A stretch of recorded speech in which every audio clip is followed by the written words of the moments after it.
ከመላእክትም ከጻድቃንም ከሰማዕታትም ከነቢያትም ከሐዋርያትም ከሁሉም የበላይ ያደረጋት እግዚአብሔር ነው። ስለዚህ ማንም ሰው ንስሐ ካልገባ መዳን አይችልም። በራሷ እግዚአብሔር ሳይመርጣት እኔ ልመረጥ ይገባኛል ብላም ተመርጣ አይደለም። በነገራችን ላይ እግዚአብሔር ነው ወዶ ፈቅዶ የመረጣት። አብን አብ ሲሉ እንኳን እየፈሩ ነው አብን አብ የሚሉት። ቅዱስ ኤፍሬም ሶርያዊ አብን አብ ወልድ መንፈስ ቅዱስ እንኳን ስል እፈራለሁ ይላል። ምክንያቱም አብ የሚለው ቃል አብን አይመጥነውም፣ ወልድ የሚለው ቃል ወልድን አይመጥነውም፣ መንፈስ ቅዱስ የሚለው ቃል መንፈስ ቅዱስን የሚመጥን ቃል የለም።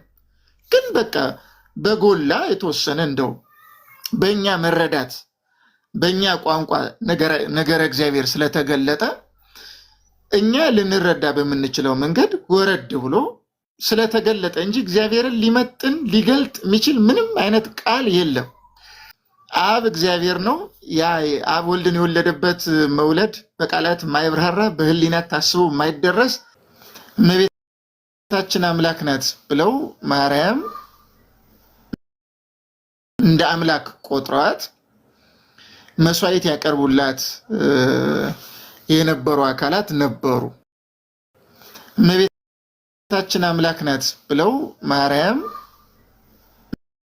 እንደ አምላክ ቆጥረዋት መስዋዕት ያቀርቡላት የነበሩ አካላት ነበሩ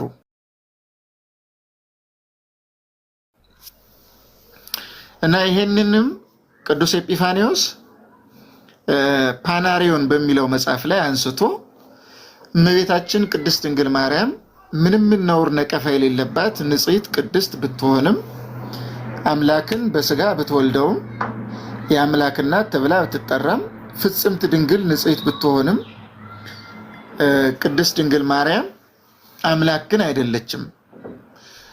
ይሄን የሚናገሩም ሰዎች የተወገዙ እንደሆኑ ተናግሯል ኤጲፋኒዎስ ማለት ነው። ስለዚህ እመቤታችን አምላክን በመውለዷ ምክንያት አንደኛ አርያማዊት ኃይል ናት አትባልም፣ ይሄ ክህደት ነው። ሁለተኛ አምላክ ብትሆን ነው ተብሎ ልትጠረጠር ወይም ፍጡርነቷ ኮስችን ማርክ ውስጥ ጥያቄ ምልክት ውስጥ ገብቶ ፍጡር ባትሆን ነው እሷ ራሱ አምላክ ብትሆን ነው ማለት ክህደት ነው። እንደዚህ የሚል የቤተ ክርስቲያን ትምህርት ስለሌለ ማለት ነው። ስለዚህ እመቤታችን አምላክን በመውለዷ ምክንያት አርያማዊት ኃይልም አትባልም፣ አምላክን በመውለዷ ምክንያት ራሷ አምላክ ናትም አትባልም። ይህን በደንብ ማወቅ ያስፈልጋል። ስለዚህ እመቤታችን ቅድስት ድንግል ማርያምን ወላዲተ አምላክ ስንላት ፍጡር መሆኗን ከሐና ከኢያቄም የተወለደች መሆኗን በመዘንጋት ላይ ተመስርተን ከሆነ አደገኛ ችግር ነው የምንፈጥረው ማለት ነው።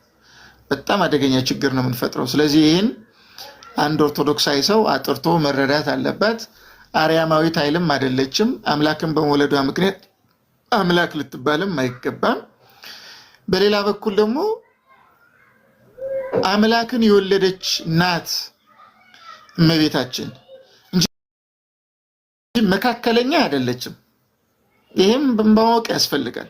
መካከለኛ ማለት በሰውና በፍጡርና በፈጣሪ መካከል ያለች፣ በፈጣሪና በፍጡር የፈጣሪም የፍጡርም ባህሪ ያላት ልትባል አትችልም።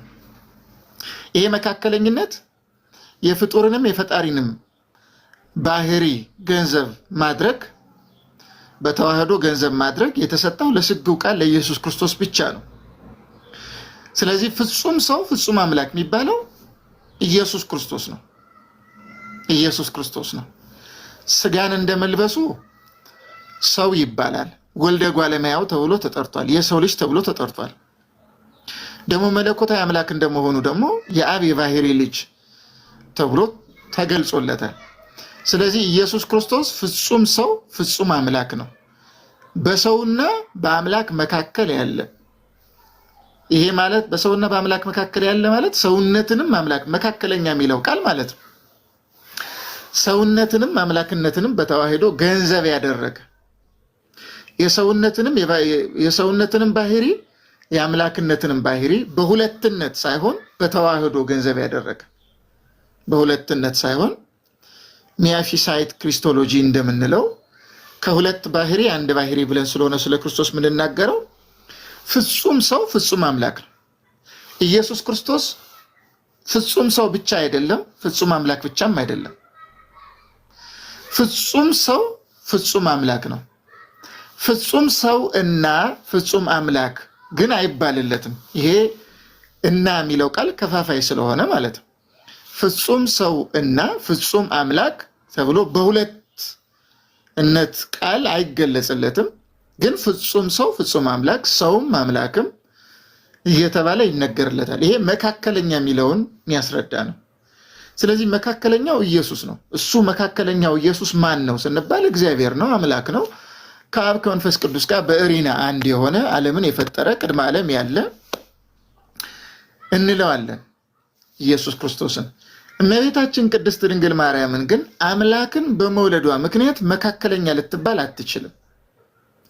መካከለኛ ማለት ሰውም የሆነች አምላክም የሆነች የአምላክነት ባህሪም ያላት የሰውነት ባህሪም ያላት እንደዚህ የምንል ከሆነ ሊሆን የሚችለው ልብ በሉ። ምን ያህል አሁን ሁላችሁም ራሱ አቴንቲቭሊ ትከታተላላችሁ የሚለውን እኔ ኤግዛክትሊ አላውቅም። መካከለኛ የሚለው ለኢየሱስ ክርስቶስ ብቻ የሚነገር ነው። እመቤታችን ፍጡር ብቻ አይደለችም ለምሳሌ ብለን ብንናገር ከፍጡር ውጭ ሌላ ምንድን ነው ያለው? ለምሳሌ ሁለት ነገሮች ነው ሊኖሩ የሚችሉት፣ አንዱ ፈጣሪ ሌላው ፍጡር። ስለዚህ በዚህ በዓለም ሁለት አካላት ነው የሚኖሩ። ዓለምን ያስገኘ እግዚአብሔር አለ፣ ደግሞ የተፈጠረ ፍጥረት አለ። እመቤታችን ፍጡር ብቻ ካልሆነች ልትሆን የምትችለው የሚቀራት ፈጣሪ ነው ልትባል የሚገባው ማለት ነው። ይሄ ደግሞ ክህደት ነው። ይሄ ክህደት ነው። ስለዚህ ፍጡር ብቻ ናት እመቤታችን። በባህሪ ከተኬደ ፍጡር ብቻ ናት። ይሄ ምንም አወዛጋቢም አከራካሪም አይደለም። እመቤታችን ባህሪዋ የፍጡር ባህሪ ነው። የተገኘችው ከሐና ከኢያቄም ናት።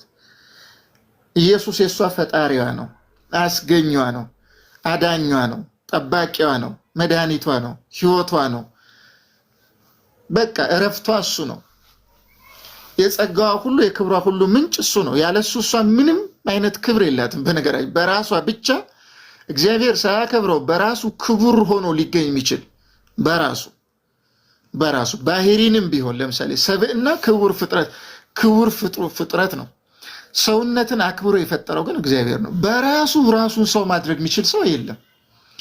ወይም በራሱ ራሱን ኦርቶዶክስ ወይም በራሱ ራሱን መልአክ ያደረገም መልአክ የለም። መልአክን መልአክ ያደረገው እግዚአብሔር ነው።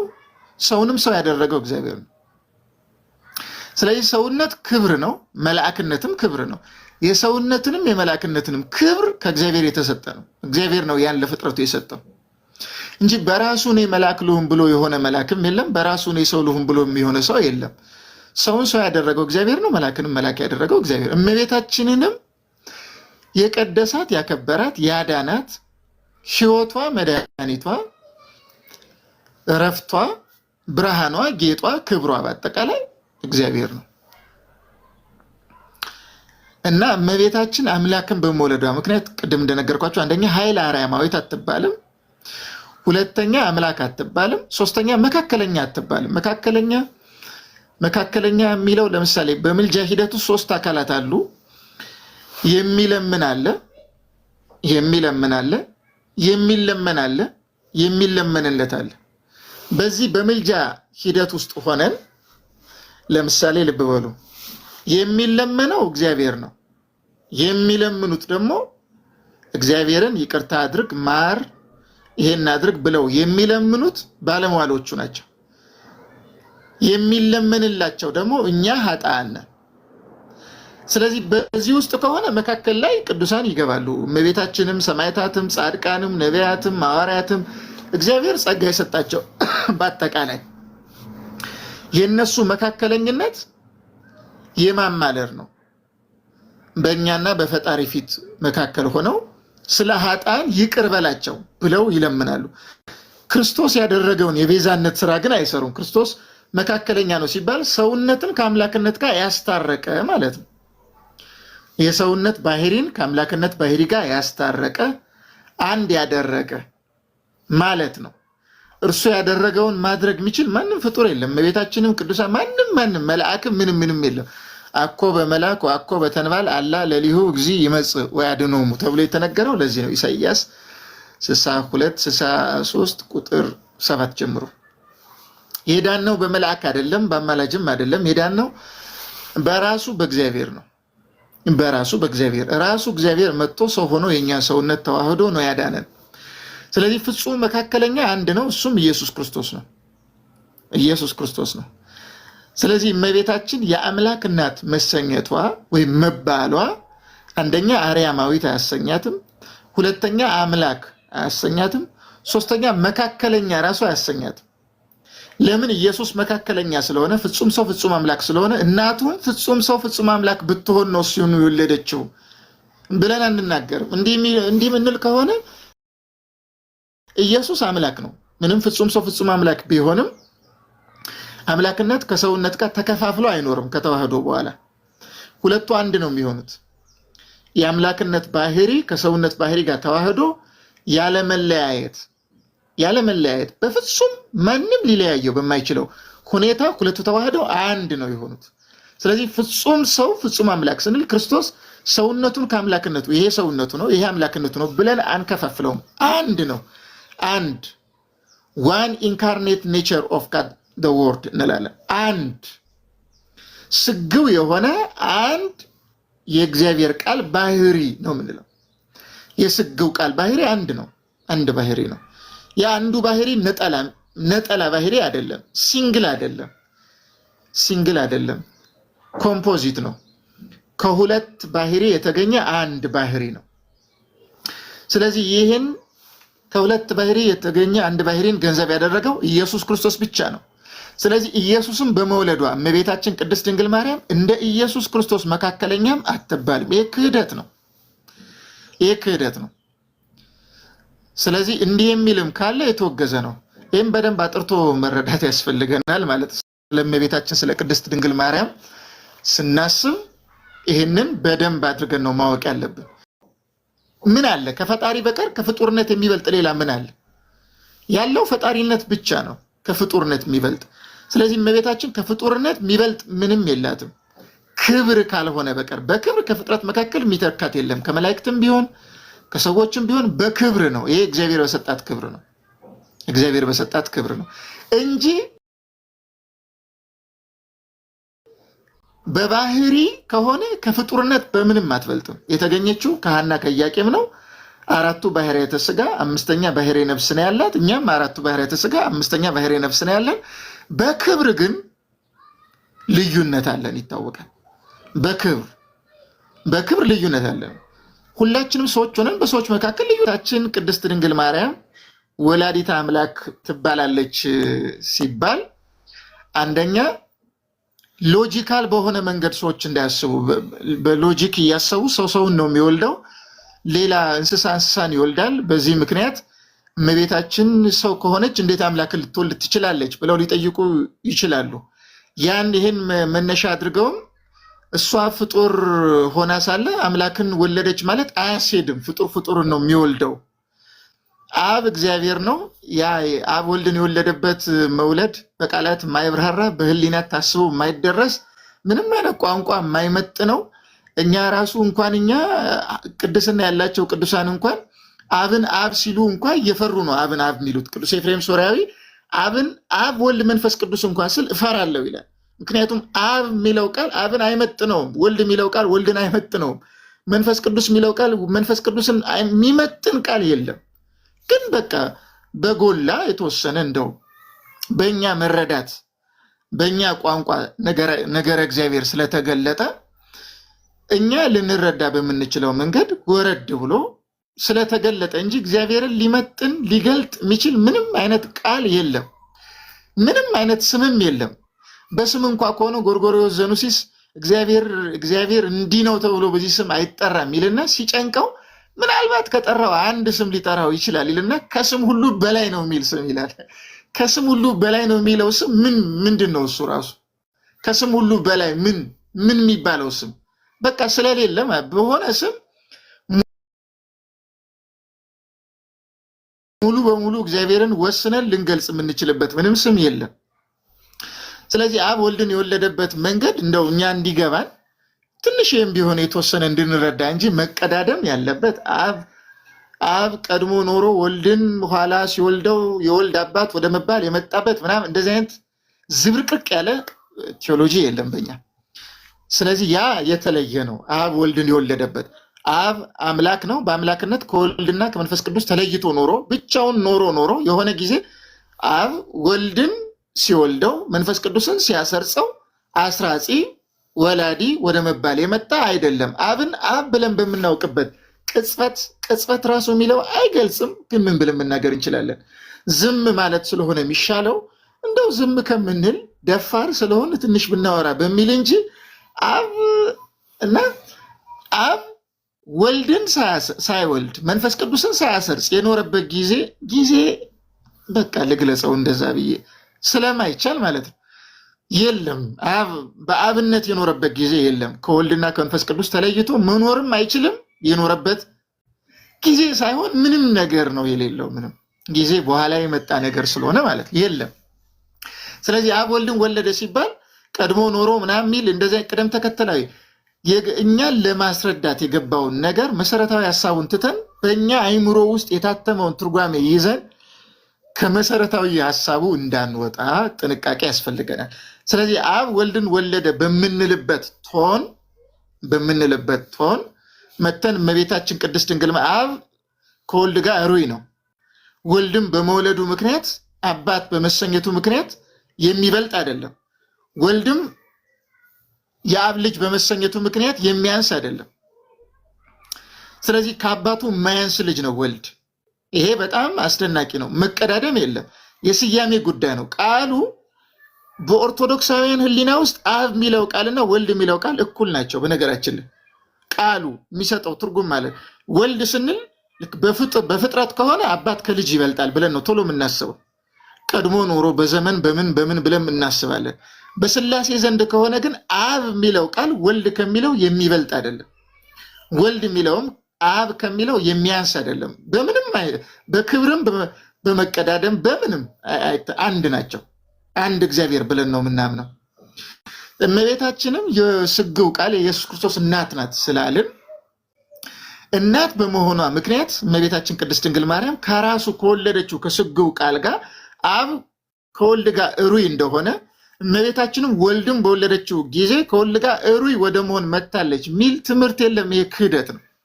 ወልድን የወለደችው በመለኮቱም አይደለም፣ በቃልነቱ አይደለም። ይሄም ክህደት ነው። ይሄ ክህደት ነው። ወልድ የተወለደው ከእመቤታችን በስጋ እንጂ በቃልነት ብቻ አይደለም። በቃልነት ብቻ አይደለም። ይሄ ክህደት ስለሆነ እንደዚህ የሚል ትምህርትም በኦርቶዶክስ ስለሌለ ማለት ነው። ስለዚህ እመቤታችን የቃል እናቱ ናት። ግን የቃል እናቱ ስትባል የቃል ብቻ እናት አይባልም። ጎርጎርዮስ ዘንዚናዙ ወላዲተ ቃል ይላታል። ወላዲተ ቃል ሲላት ግን ምን ማለቱ ነው? የስግው ቃል እናት ለማለት ነው እንጂ የቃል ብቻ እናት ለማለት አይደለም። ያው እንግዲህ እንደሚታወቀው ምስጢረ ተዋህዶ ሲነሳ የተዋህዶ ጀማሪም ፈጻሚም ቃል ስለሆነ አካላዊ ቃል ስለሆነ ያንን ለማስረዳት በዚህ አውድ ይነገራል እንጂ አሁን የምስጢረ ተዋህዶ አንድ ሁለት ተብሎ ሲገለጽ በጣም ሰፊ ስለሆነ ብዙ ክፍልም ስለሚፈልግ በቅደም ተከተል ማብራራትም ስለሚፈልግ እሱን አላነሳሳውም እንጂ እመቤታችን ወላዲተ አምላክ ናት ስንል በደንብ አድርጋችሁ ለዩ። አንደኛ የአምላክ እናት በመሆኗ ምክንያት አርያማዊት ኃይል ናት እያልን አይደለም። ሁለተኛ እሷ አምላክን ከወለደች የግድ አምላክ መሰኘት አለባት ብለን ሎጂካል በሆነ መንገድ ሰውን ይወልዳል፣ እንስሳን። ስለዚህ እሷ የግድ አምላክን ለመውለድ አምላክ መሆን አለባት ብለን አምላክ ናት ምንል አይደለንም። ሶስተኛ ከእሷ የተወለደው ኢየሱስ ክርስቶስ ስግው ቃል መካከለኛ ነው። ፍጹም ሰው ፍጹም አምላክ ነው።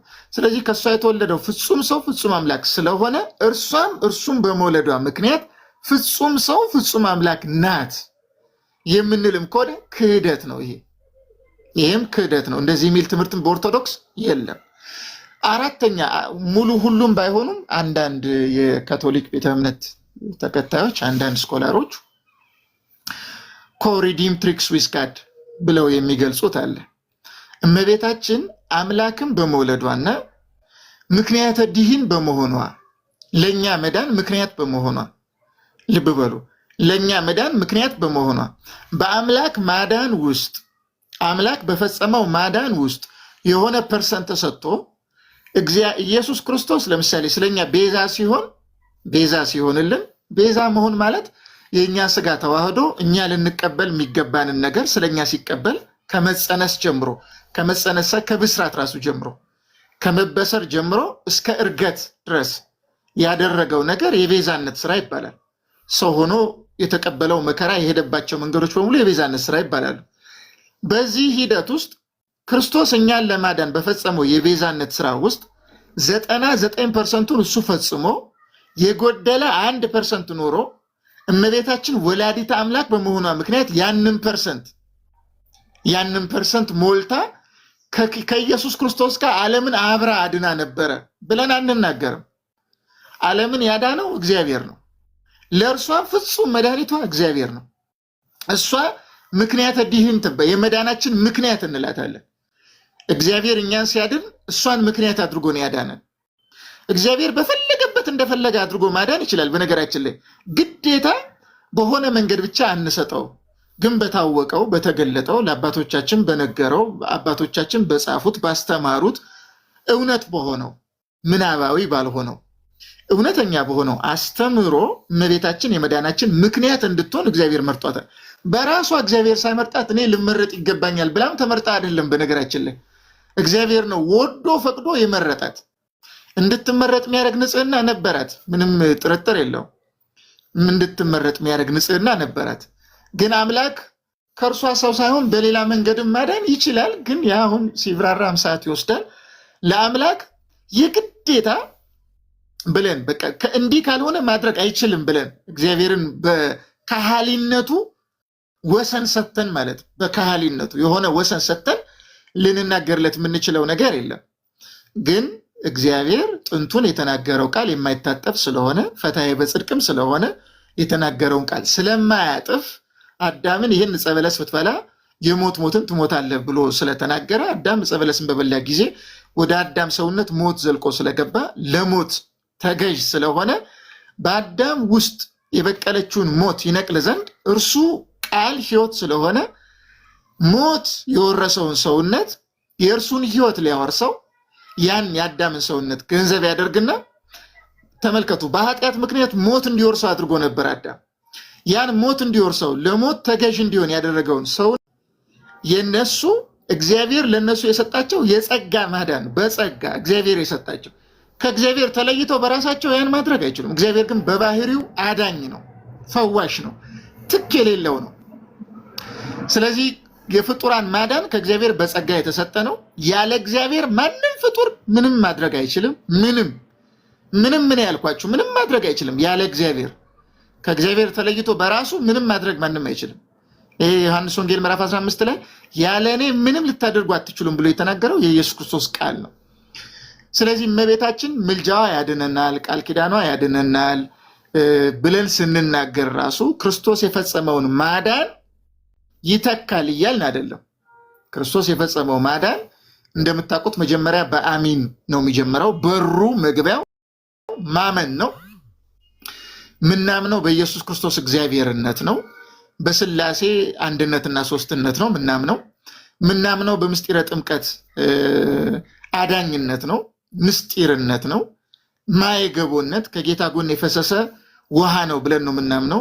የምንጠመቅበትን መጠመቂያ የምንጠመቅበትን የጥምቀት ውሃ ቅዱሱን ውሃ ስጋውና ደሙን ደግሞ ህብስቱና ወይኑን ለውጦ የራሱ ስጋና ደም ያደረገው ራሱ ኢየሱስ ክርስቶስ ነው ብለን ነው ምናምነው። እግዚአብሔር ነው ይሄን ያደረገው። ስለዚህ የክርስቶስን ስጋና ደም ወይም በስላሴ ማመን፣ በምስጢራትም ማመን፣ በቁርባን ማመን፣ በጥምቀት ማመን፣ በትንሣኤ ሙታን ማመን ይሄንን የሚተካ ፍጡራን ሊያደርጉት የሚችሉት ምንም ነገር የለም። ፍጡር የተባለ በሙሉ ለመዳን ራሱ መጀመሪያ ማመን አለበት። የሚያምኑት ጥምቀትን ያምናሉ። ሐዋርያት ጥምቀትን ያምናሉ፣ ተጠምቀዋል እኮ። ቁርባንን ያምናሉ፣ ቆርበዋል እኮ። ስላሴን ስጋዬን ያምናሉ፣ አስተምረዋል እኮ ትንሣኤን ያምናሉ፣ ሰብከዋል እኮ።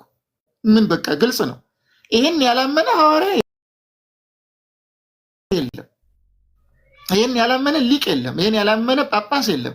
ይሄን ያላመነ ቄስ የለም። ይሄን ያላመነ ቅዱስ ሰማዕት የለም። ይሄን ያላመነ ድንግል የለም። ሁሉም የሚድኑት ይሄን በማመን በስላሴ ያምናሉ፣ በስጋዌ ያምናሉ፣ በጥምቀት ያምናሉ፣ በቁርባን ያምናሉ፣ በትንሣኤ ያምናሉ። ይሄ የሁሉም ፍጡር ግዴታ። ይሄንን ነው አምነው የሚኖሩት ማለት ነው። ይሄንን አምነው ነው የኖሩት። ስለዚህ አንድ ሰው ለመዳን ይሄን ማመን አለበት። ይሄን የሰጠን ደግሞ ክርስቶስ ነው። ጥምቀትን የሰጠን ክርስቶስ ነው። ትንሣኤን የሰጠን ክርስቶስ ነው። ቁርባንን የሰጠን ክርስቶስ ባይኖር ኖሮ ትንሣኤ የለም። ክርስቶስ ባይኖር ኖሮ ስግው ሆኖ ባይገለጥ፣ ስግው ሆኖ ተገልጦ ሞትን ድል አድርጎ ባይነሳ፣ ቅዱስ ጳውሎስ እንዳለው ክርስቶስ ባይነሳ ኖሮ ስብከታችን ከንቱ ነበረ ነው ያለው አንደኛ ቆሮንቶስ ምዕራፍ 15 ላይ። ስለዚህ ስብከት ራሱ የትኛውም ስብከት ትክክለኛ ትርጉም የሚያገኘው ትንሣኤ ላይ ሲቆም ነው። ትንሣኤ ላይ ሲቆም ነው። ስለዚህ ትንሣኤ በክርስቶስ ነው የተሰጠ፣ ለፍጥረት ሁሉ የተሰጠ ነው። ይሄን ሊተካ የሚችል ማንም ፍጡር የሚያደርገው ምንም አይነት ስራ የለም። ስለዚህ አንድ ሰው ለመዳን መጀመሪያ እነዚህን ማመን አለበት። እነዚህን ካመነ በኋላ ምንድን ነው የሚያደርገው? ሁለተኛ እነዚህን መፈጸም ነው ያለበት። ያመነውን እግዚአብሔርን ያምናል፣ ይታመናል። ስላሴን ያምናል፣ ይታመናል። ስግው ቃል ኢየሱስ ክርስቶስን ያምናል፣ ይታመናል። ጥምቀትን ያምናል፣ አምናለሁ ብሎ አይቀርም፣ ይጠመቃል ማለት ነው። የእግዚአብሔር ልጅነት የሚያሰጥ ነው ብሎ ያምናል። አምኖ የእግዚአብሔር ልጅነት ጥምቀት ያሰጣል ብሎ በአእምሮ ደረጃ በማወቅ እያሰላሰለ መኖር ማለት አይደለም። ለመዳን ይህ ግዴታ መጠመቅ አለበት። ስለዚህ ያምናል፣ ይጠመቃል፣ ያምናል፣ ይቆርባል፣ ይሄን ይፈጽማል። ከዚህ በኋላ የቤተክርስቲያን አካል ነው የሚሆነው። ይሄን የመሆኛ መንገድ ማን የሰጠው ካልን ኢየሱስ ክርስቶስ። የጥምቀት ሰጪ እሱ፣ የቁርባን ሰጪ እሱ፣ የአዲስ ኪዳኗን እምነት ተካይ እሱ፣ የቤተክርስቲያን ራስም እሱ ስለሆነ የትንሣኤ ሰጪ እሱ፣ የምናምናቸውም በአጠቃላይ የሰጠን እሱ ነው። ካመን በኋላ ስንሳተፋቸው አካል እንሆናለን። አካል ከሆን በኋላ ክርስቲያን ተብለን በክርስቶስ ነው ሁሉ የምንጠራው። በክርስቶስ ክርስቲያን፣ ክርስቶሳዊ ማለት እኮ ነው ክርስቲያን ማለት፣ መሲሐዊ ማለት እኮ ነው። ስለዚህ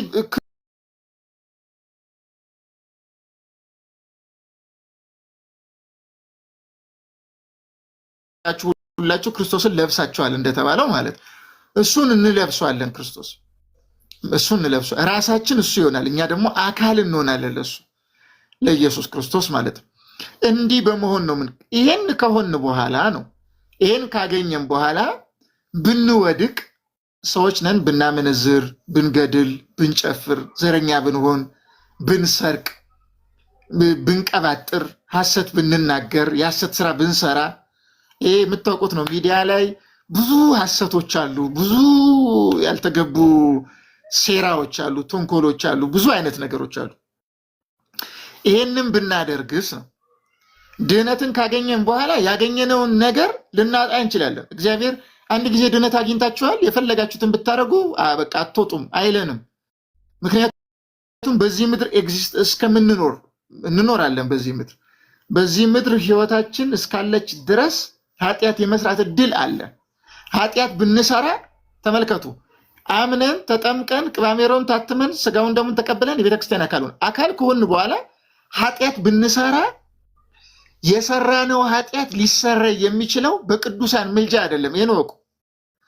ምን ማለት ነው መሰላችሁ? ንስሐ አልገባም፣ ቄስ ጋር አልሄድም፣ አምኛለሁ፣ ተጠምቄያለሁ፣ በቅባሜሮን ታትሜያለሁ፣ ስጋውን ደሙን ተቀብያለሁ፣ አካል ሆኛለሁ። አሁን በቃ ባመነዝርም ያው አካል ስለሆንኩኝ እመቤት ያለችልኝ፣ ጊዮርጊስ አለልኝ፣ ሰማዕታት አሉልኝ፣ ጻድቃን አሉልኝ፣ መላእክት አሉልኝ፣ አማልደው ኃጢአቴ ይቅር እንዲባል ያደርጋሉ። እኔ ግን ንስሐ አልገባም። አትድናትም ወዳጅ። እንደዚህ አይነት ማጭበርበር የለም። የግድ ምን ታደርጋለህ? ንስሐን የሚተካም የቅዱሳን ምልጃ ስለሌለ ነው ይህን ማነሳው። አንድ ሰው በምድር ላይ እስካለ ድረስ በመዳን ሂደቱ ውስጥ ምስጢረ ንስሐን የሚተካ የቅዱሳን ምልጃ የለም፣ ሊኖርም አይችልም። የለም።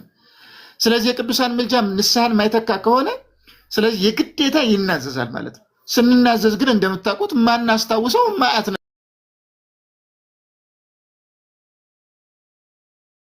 እኛ የማናውቀው ክፉ መንፈስ በውስጣችን የወሸቀው ግን የፈጸምነው ስለሆነ የሚያውቀው ኃጢአት አለ። የምናውቀውን እንናዘዛለን፣ እያንዳንዷን የምናስታውሰው እንናዘዛለን። ማናቀውን ደግሞ የማይሰራ ኃጢአት እግዚአብሔር ይፍታ ብሎ ካህኑ ይፈታናል። ካህኑ ይፈታናል። ስለዚህ የቅዱሳን ምልጃ በዚህ በንስሐ ውስጥ እያለን ስንወድቅ ስንነሳ እንድንጠነከር፣ ተስፋ እንዳንቆርጥ፣ እንድንጸና፣ መዳናችን በትጋት እንድንፈጽም ኃይል ይሰጠናል በመዳን ሂደት ውስጥ። ለዚህ ነው ቅዱሳን ሁሉ መዳንን ይወርሱ ዘንድ የሚላኩ መናፍስት አይደሉምን ያለው። መዳንን ይወርሱ ዘንድ የተሰጠን መዳን እንወርስ ዘንድ የሚላኩ ብቻ ሳይሆን የሚያገለግሉ ማለት ቅዱሳን መላእክት ሰማዕታትን ለሰማዕትነት ጥቡ እንዲሆኑ ያደርጓቸዋል፣ ጻድቃንን ለጽድቅ።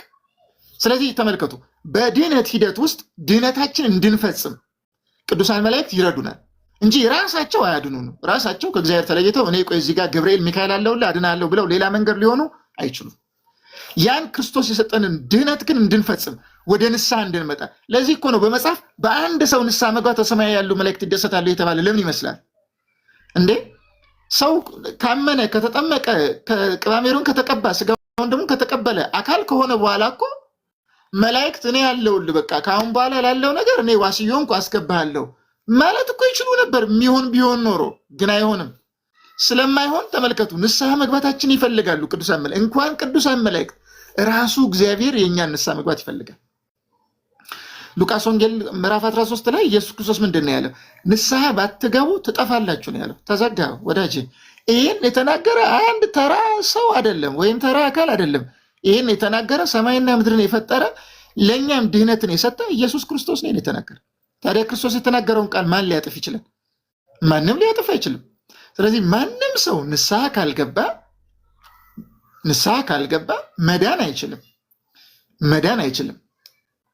ማርቆስ የተባለ አባት እንደተናገረው እንደውም አንድ ሰው ሆነ ብሎ ማለት ኃጢአቱን ተናዞ ሼም ይዞት ሊሆን ይችላል። በነገራችን ላይ አፍሮ ማለት መናዘዝ አፍሮ የሆነን ኃጢአት ሸምቆ ቢይዝና ያንን ኃጢአት እያወቀ ማለት ሌላውን በሙሉ ተናዞ የሆነን ኃጢአት ይዞ ይሄን ኃጢአት በቃ ገዳም ሄጄ እንዲያድርጌ ሱባኤ ጸልዬ ምናምን በቅዱሳን ምልጃ እንዲፋቅልኝ ያደርጋለሁ ቢል እልፍ አእላፍ ቅዱሳን ቢሰባሰቡና ስለዛ ሰው ሸምቆ ስለያዘው ስለ አንዱ ኃጢአት ቢያለቅሱለት ኃጢአቱ ስርየት አያገኝም። የግድ ስርየት የሚያገኘው ምን ሲሆን ነው? ልቡን እግዚአብሔር ሆይ ክፈተው፣ መጥቶ ይሄን ኃጢአት እንዲናዘዝ አድርገው ብለው ኃጢአቱን እንዲናዘዝ ነው እንጂ ኃጢአቱን ባይናዘዘውም ችግር የለውም፣ ይዞታል፣ ያውቀዋል እንደሰራ። ግን ቢይዘውም በቃ ይቅር በለው ብለው ይቅር አያስብሉም። በነገራችን ላይ እንደዚህ አይነት ነገር የለም። የግድ ምን ያደርጋል? መጥቶ ያችን ኃጢአት ይናዘዛታል። ያችን ኃጢአት ሲናዘዛት ነው ይቅርታ የሚያቃት ስለሆነ ማለት ነው። የማያቃት ቢሆን ኖሮ የማያቃትን ኃጢአት እግዚአብሔር በቸርነቱ በቅዱሳን ምልጃ ቃል ኪዳን ይቅር ሊለን ይችላል። የረሳ ነው የማናውቀው ስለሆነ። የምናውቀው ግን አንድ ኃጢአት እንኳን ቢሆን ሰውረን ይቅርታ እናገኛለን ብለን ማሰብ የለብን። ይህ ሁሉ የዘረዘርኩት ለምንድን ነው? እመቤታችን ወላዲተ አምላክ ናት ሲባል አንደኛ ከእግዚአብሔር ጋር አብራ እኛን አድናለች አይባልም። እመቤታችን አርያማዊት ኃይልም ናት አይባልም። አምላክን ስለወለደች አምላክ ናትም አይባልም። የወለደችው ፍጹም ሰው ፍጹም አምላክ ኢየሱስ ክርስቶስን ስለሆነ ስግው በመሆኑ ምክንያት እሷም ስግው ናት ወይም ፍጹም ሰው ፍጹም አምላክ ናት ብለንም አንናገርም። ይሄም ክህደት፣ ሁሉም ክህደት ነው። እመቤታችን በባህሪ ፍጡር ናት፣ ከኛ መካከል ናት። በባህሪ ከኛ በፍጹም በምንም አትለይም። በምንም ነው የምላችሁ፣ በምንም። እኛ አራቱ ባህሪያተ ሥጋ አለን፣ አምስተኛ ባህሪ ነፍስ አለን። እሷም እንደኛ ፍጡር ስለሆነች አራት ባህሪ ሥጋ አምስተኛ ባህሪ ነፍስ ነው ያላት። አለቀ በቃ። በክብር ግን ከሆነ ነው ጉዳዩ። ያ የክብር ጉዳይ ነው። ያ እኮ ጸጋ እግዚአብሔር ነው። እግዚአብሔር በሰጣት ክብር፣ እግዚአብሔር በሰጣት ልዕልና ከሆነ ፍጡር መሆኗ እንዳለ ሆኖ ግን በክብር ከፍጥረት መካከል የሚተካከላት ማንም ፍጥረት የለም። ስለዚህ እመቤታችን ምን እንላለን? መልዕልተ ፍጡራን መትሕተ ፈጣሪ እንላታለን። ከፍጥረት ሁሉ በላይ ነሽ፣ ከፈጣሪ በታች ነሽ። ይሄ ተመልከቱ፣ ከፈጣሪ በታች ስንል አንጻር ሰተን አይደለም። በነገራችን ላይ ቃል ስለሌለ ነው። ከፍጥረት መካከል የእመቤታችን የሚያክል ክብር ያለው ፍጡር የለም ለማለት እንጂ እመቤታችን ፍጡር አይደለችም ለማለት አይደለም። ያ ከፍጥረት ሁሉ በላይ ናት ብለን የምንናገረውን ክብር ራሱ የሰጣት ራሱ እግዚአብሔር እኮ ነው። በነገራችን ላይ በራሷ ራሷን ያለ እግዚአብሔር ከፍጥረት ሁሉ በላይ ስላደረገችም አይደለም፣ እግዚአብሔር ነው ያን ክብር የሰጣት። እግዚአብሔር ነው ያን ክብር የሰጣት። ስለዚህ የፍጥረት ሁሉ የበላይ ከመላእክትም ከጻድቃንም ከሰማዕታትም ከነቢያትም ከሐዋርያትም ከሁሉም የበላይ ያደረጋት እግዚአብሔር ነው። በቅድስና ንጽህናዋን ቅድስናዋን ጠብቃ ኖራ እመቤታችን በክብር ማንም ፍጡር ሊደርስበት የማይችለውን የመጨረሻ እንዲያውም ኦሪገን ምንድነው የሚለው? ታቤው ነፍሴ ለእግዚአብሔር ወትታሰይ መንፈሴ በአምላኬው መድኃኒየ እስመ ርኤ ሕማማ ለዓመቱ ናሁ እምይእዜሰ ያስተበጽኡኒ ኩሉ ትውልድ የሚለው ይሄ ጸሎተ እግዝእትነ ማርያም። ነፍሴ እግዚአብሔርን ከፍ ከፍ ታደርገዋለች ትላለች እመቤታችን። ነፍሴ እግዚአብሔርን ከፍ ከፍ ታደርገዋለች ስትል እግዚአብሔርን ከፍ ማድረግ ይቻላል ወይ ብሎ ይጠይቃል። ይጠይቅና አይቻልም ይላል።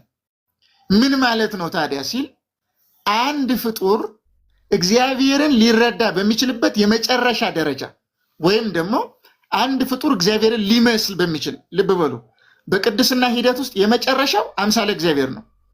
ቴዎሲስ ምንለው ማለት ይሄ ዲፊኬሽን ምንለው በጸጋ አምላክ መሆን ማለት ነው። ይህን ቅዱስ አትናቴዎስ ያስተማሩት አምላክ ሰው የሆነው እኛ በጸጋ አማልክት ዘበጸጋ እንድንሆን ነው። እነ ሄሬኔዎስም ይህን አስተምረዋል። ብዙ ሊቃውንት አስተምረዋል። አምላክ ሰው የሆነው እኛ በጸጋ አምላክ እንሆን ዘንድ ነው። የመጨረሻው ደረጃ ቴዎሲስ የሚባለው ነው። ሱታፊ አምላክ አምላክን መምሰል። አምላክን በመምሰል ደረጃ ጳውሎስም አምላክን መስሏል። ሌሎችም በጣም ብዙ አሉ አምላክን የመሰሉ አምላክን የመሰለ እመቤታችን አምላክን በመሰለችበት ደረጃ አምላክን የመሰለ ግን አንድም ፍጡር የለም። ስለዚህ ሊቁ ምንድነው የሚለው? አምላክን በመምሰል በመጨረሻ ክብርና ቅድስና በመጨረሻ ብቃት ከሁሉ ቀድማ መጀመሪያ ያለችው ቅድስት ድንግል ማርያም ናት። ማንም ፍጡር አምላክን በመምሰል አምላክን አምሳለ እግዚአብሔር የምንላቸው እነዚህ ቅድስና፣ ንጽህና፣ ትሕትና፣ የዋሃት፣ ደግነት እንደዚህ የሚባሉ ነፃነት እንዲህ የሚባሉ ነገሮች ማለት ነው።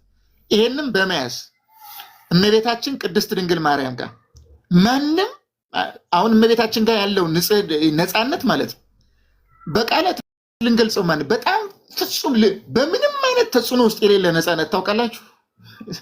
እሱ አይገባችሁም፣ ለእኛ ላይገባን ይችላል። ምክንያቱም እኛ ሲያሻን ያረቅ ያለብን ወይ ደግሞ የጠላ ወይም ደግሞ የእንጀራ ወይም ደግሞ የቡና ወይም የሆነ ነገር ተጽዕኖ ውስጥ ነው የምንኖረው። ታውቃላችሁ የሆነ የመልክ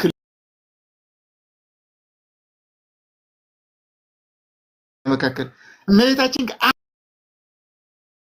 አንድ እንኳን ነገር ተጽዕኖ የሌለባት በፍጹም ፒውር የሆነውን ነፃነት አዳም በገነት እያለ ከነበረው ራሱ ከፍ እንዳ ልክ እኛው ከዳግም ምጽአት በኋላ ነፃነታችን አይጠፋም አለ። ነፃነታችን ግን እግዚአብሔር ነው የሚሰለጥንብን። ስለዚህ ኃጢአት የሚባል ነገር አንሰራም ማለት ከዳግም ምጽአት በኋላ መውደቅ የሚባል ነገር የለ። ከፍርድ በኋላ ማለት ጻድቃን ለዘላለም ከብረው ነው የሚኖሩ፣ ኃጥአን ለዘላለም ተዋርደው ነው የሚኖሩ። ስለዚህ ጻድቃን ለዘላለም ከብረው ሲኖሩ የሆነ ጊዜ ራሱ ጊዜም ያልፋል፣ ኢተርናል ነው የሚሆነው እና መነሻ ያለው ግን መጨረሻ የሌለው ወደ ሞት ነው የሚሻገረው ከዳግም ምጽአት በኋላ ማለት እዛ ውስጥ በምንገባበት ጊዜ ማለት እዛ ውስጥ በምንገባበት ጊዜ ከፍርድ በኋላ በፍጹም እግዚአብሔር ነግሶብን እግዚአብሔር ሰልጥኖብን ምንም የኃጢአት ትንታ የሐሳብን በሉት የነቢብን በሉት የገቢር ምንም ሳንሰራ ከብረን ነው የምንኖረው። እሱን ሲደርስ ነው የምናውቀው። የትንሣኤ ጊዜ ነው የሚገባል። እመቤታችን ግን እዛ ውስጥ ነው ያለችው። በነገራችን ላይ እዛ ብቃት ውስጥ ነው እግዚአብሔር ከተታት። ስለዚህ እመቤታችን ቅድስት ድንግል ማርያም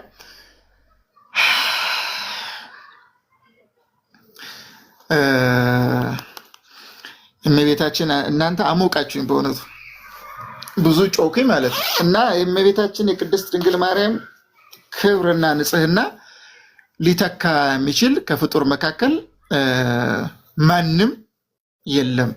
ስለዚህ በክብር ግን እመቤታችን ቅድስት ድንግል ማርያም ከፍጥረት ሁሉ በላይ ናት። በባህሪ ግን ፍጽምት ፍጡር ናት፣ ከፍጡራን ወገን ናት የሚለውን እንድትረዱ ነው። ዛሬ እንግዲህ ይህን ያህል ከተናገርኩኝ እዚህ ላላችሁ ነገ ባይሆንም ሰኞ ዕለት እገባለሁ ማለት ነው። ሰኞ ገባና ደግሞ ከመቤታችን ከቅድስት ድንግል ማርያም ስጋ ነሳ ሲባል ቃል ከስጋዋ ስጋ ከነፍሷ ነፍስ ነሳ ሲባል ምን ማለት ነው የሚለውን ትምህርት ሰኞ ዕለት የማቀርብ ነው የሚሆነው። ሰኞ በዚሁ አሁን በገባሁበት ሰዓት ትንሽ ቀደም ብል 9 ሰዓት እገባለሁ። ሰኞ ዕለት 9 ሰዓት ላይ እገባና ከመቤታችን ስጋ ነሳ ሲባል ሰኞ በኢትዮጵያ አቆጣጠር 9 ሰዓት እያልኳችሁ ከመቤታችን ከቅድስት ድንግል ማርያም ስጋ ነሳ ሲባል ምን ማለት ነው? በቀጥታ ከእሷ ጋር ተዋሃደ ማለት ነው። ከእሷ ስጋን ስለነሳ የኢየሱስ ክርስቶስ ስጋው የማርያም ነው ብለን እንናገራለን ወይ? ከተናገርን እንዴት? ማንናገር ከሆነ እንዴት የሚለውን በነገራችን ላይ ቋንቋ ሲሆን በሆነን ጉዳይ ለመግለጽ የምንጠቀመው ቃል ሲሆን ቃሉ ሰዎች ሲጠቀሙት ምን ማለት ፈልገው እንደሆነ አገላለጻቸውን ነው በጣም በደንብ አድርገን መያዝ ያለብን። ምን ማለት ፈልገው ነው እኛ የምንሰጠውን ትርጉም ትተን ማለት ነው። ስለዚህ ለምሳሌ ከመቤታችን ስጋን ስለነሳ ቃል የነሳው ስጋ የመቤታችን ስጋ ነው። ስለዚህ የክርስቶስ ስጋ የመቤታችን ስጋ ነው ለምሳሌ ብሎ የሚገልጽ ሰው ቢኖር ምን ማለት ፈልጎ ነው? ሰውየው ካለ ማለት ነው እንዲህ መግለጽ የሚፈልገው ሰው ካለ ምን ማለት ፈልጎ ነው እንዲህ ብሎ የሚገልጸው? ሰዎች እንዲህ ብሎ ሲገልጥ ምን ብለው ሊረዱ ይችላሉ የሚለውን ሁሉ እንጠይቃለን ማለት ነው። ስለዚህ ዛሬ ኮኢንሲደንት ነው እንግዲህ ዛሬ ኮኢንሲደንት ነው። እመቤታችን ወላዲተ አምላክ ናት ሲባል ምን ማለት ነው በሚል 4 ነገሮችን አርያማዊት ናት ማለት አይደለም፣ አምላክ ናት ማለት አይደለም፣ መካከለኛ ናት እንደ ክርስቶስ ማለት አይደለም። መጨረሻ ላይ ደግሞ እንደተናገርኩት ከክርስቶስ ጋር አብራ አድናለች ማለትንም አያመለክትም የሚለውን እነዚህን 4 ነገሮችን ከያዛችሁ የአምላክ እናት ናት ሲባል ምን ማለት ነው? የሚቀር ነገር ካለው የሚቀረውንም ጨምሬ ሰኞ ዕለት እንዳትረሱ ቀስቅሱ እና ሰኞ 9 ሰዓት በኢትዮጵያ አቆጣጠር ቀን 9 ሰዓት እገባለሁ።